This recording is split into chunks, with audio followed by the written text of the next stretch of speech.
Yo, yo, yo, what's going on out there, Fight World? This your boy Money back with another one, fam. And this one here is on two big dogs in this fight game. We have Vergil Ortiz, the undefeated WBC junior middleweight interim champion. We know Vergil's one of the hottest young stars in the game right now today, one of the heavy hitters sitting at junior middleweight. Then we have Jaron Boots Ennis, who is where he vacated. He was the former unified welterweight world champion, whooping on Stanionis, becoming unified. He's at 154 now. Boots undefeated, one of the hottest amazing talent that's in the game right now. We all know Boots' style, his skills, the way he like to fight inside the ring is showboat. Now, ladies and gentlemen, boys and girls all over the world, we almost had this fight before where Turkey was trying to make it happen with Boots and Vergil Ortiz. And somehow, Boots end up pulling out of the fight or ducking the fight, as we should say. A lot of people say duck Vergil Ortiz. Boots say he didn't know what was going on with that situation. But now it look like it's back. It look like Jaron Ennis, has signed to fight Vergil Ortiz after, getting him one fight at 154 pounds. It looked like he want to smoke with Vergil Ortiz, like he want to go all the way in and make that happen, right? Oscar De La Hoya said that he had signed on to fight Vergil after he go out there and get, a tune-up fight to get his feet wet at 154 pounds, right? So I'm hoping it's true, and this going to be one hell of a fight at 154. Now, Vergil, like I said, he holds the WBC interim title. Been doing this thing at 154. We all know what happened at 47. He couldn't stay there. He was having medical issues and things of that nature. But, it was rumors for him and Boots to fight at 147 to both get a title and unify and make it, one of the biggest fights at 147 pounds. But now it looks like it could be one of the biggest fights at, super welterweight as well. Super welter, junior middle, however you want to pronounce it, right? Vergil Ortiz been trying to get some big smoke. And I think he's been trying to get the smoke with Jaron Boots Ennis for a while. And I got to respect that, man. I got to respect that on so many levels. We know Vergil at 147, he wanted, it was rumors he wanted to face Terrence Crawford. He wanted to face Errol Spence, trying to get the big names to put his name on the map. You feel what I'm saying? Well, he was rumors with Errol Spence, but we know for a fact that he was trying to fight Terrence Crawford. Like, that's a fact. We all seen them at the fight, how things played out. When Bud say he'll, stump a mud holding Vergil Ortiz ass and things of that nature. Now, Jaron Boots Ennis was the same. He was actually trying to get a fight with Errol Spence and Terrence Crawford, at 147 when Bud and Spence, was being talked about as the hottest thing smoking at 147. But now Jaron Boots Ennis, after becoming unified champion, right, he's moved up. He vacated both titles, and now he's moved up to 154. Now, a lot of people looking at Boots, a lot of people saying what's going on with Boots, what's wrong with Boots. They try to mention him with the lights of a Devin Haney fight. That didn't take place. The Brian Norman Jr.'s, that didn't take place. I guess Boots felt like, 147 is I'm not going to get caught slipping there because I can't make the weight, and I'm draining myself to get down. So I did what I had to do to become unified. Now I'm going up to 54. Now that he's at 54, a lot of people looking at him to, chase the big fights. You understand what I'm saying? He said he want all the smoke. He's not ducking nothing, right? We all know he's from Philly. I don't think Boots is afraid of no fight or nothing like that. But now people looking at him and say, you know what, you at 154. Well, it's a lot of smoke at 154. And Vergil Ortiz being the main name, right? Vergil Ortiz being the main guy that everybody want to see Jaron Boots Ennis mix it up with. Now, Vergil, like I say, he been taking on all competition. He haven't been ducking nothing.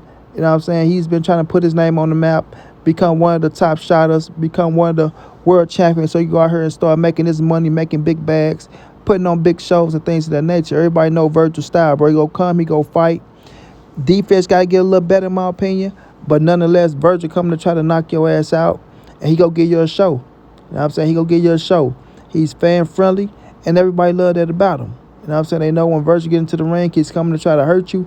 He's coming to try to knock you out. No matter how hard you hit, no matter how soft you hit, no matter how skillful you are, he's coming to put on the pressure, and he's coming to put on a show, which I can respect on so many levels. But you still have to be smart at times, too, and you got to use your head and got to use your IQ inside that ring, because just coming forward trying to, hurt somebody and taking it to give it, it's not gonna go your way all the time. But we see Vergil's skill set, his speed, and things like that, and he has been getting by, and he has been doing his thing, bro. He has. You gotta give him his just on his credit. But now, with Oscar De La Hoya coming out saying that it looked like Jaron Ennis has signed on for this fight, right? It's just gonna get people blood boiling once again, their juices flowing to see if it can actually take place.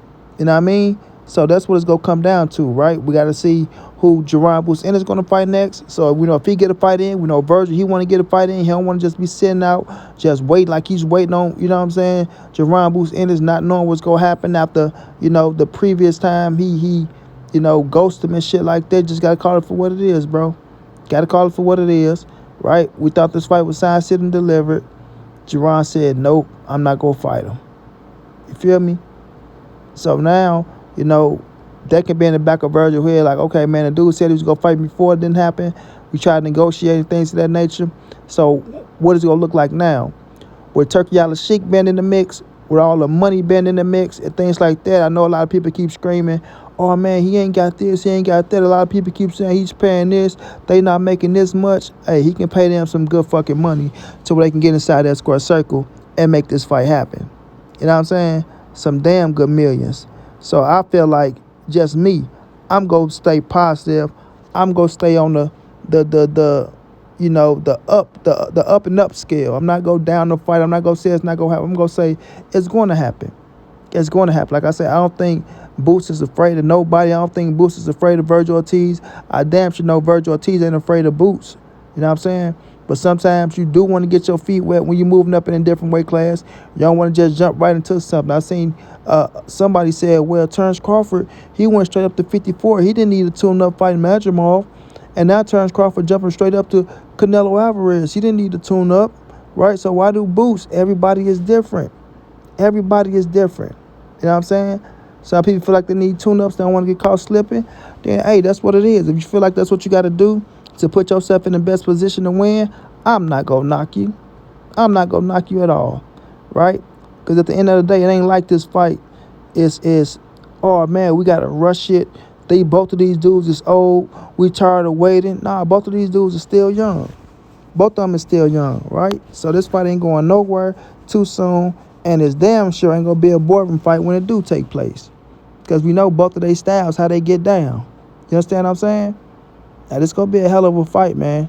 Going to be a hell of a fight. Now, I always pick Boots to beat Vergil. But I said it's going to be a tough fight because Vergil offense ain't no joke. You know what I mean? And then with Boots kind of delaying a little bit, I got to be realistic now. Where Boots kind of delaying his team, I'm like, hold on, Boots, is you a little nervous of that Vergil smoke? Is you a little nervous? That plays a big part, right? But I don't think the man is afraid of nothing like that. So I think this fight will take place, y'all. I think we will get this fight next year in 2026.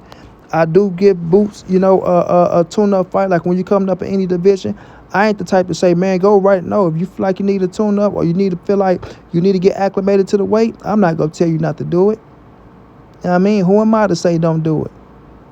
But as long as we know that fight is coming up next and you sign, sealed, and deliver and say, hey, let's make it happen, then salute.